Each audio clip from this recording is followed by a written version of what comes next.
onthou nou nog die tyd toe ek in die oë kon kyk. U het my hart so aangeraak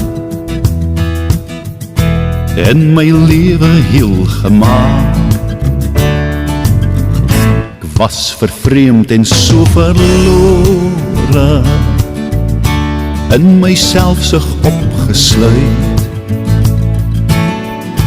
Maar u ken my hart, o Heere, toe ek bely het u bevry.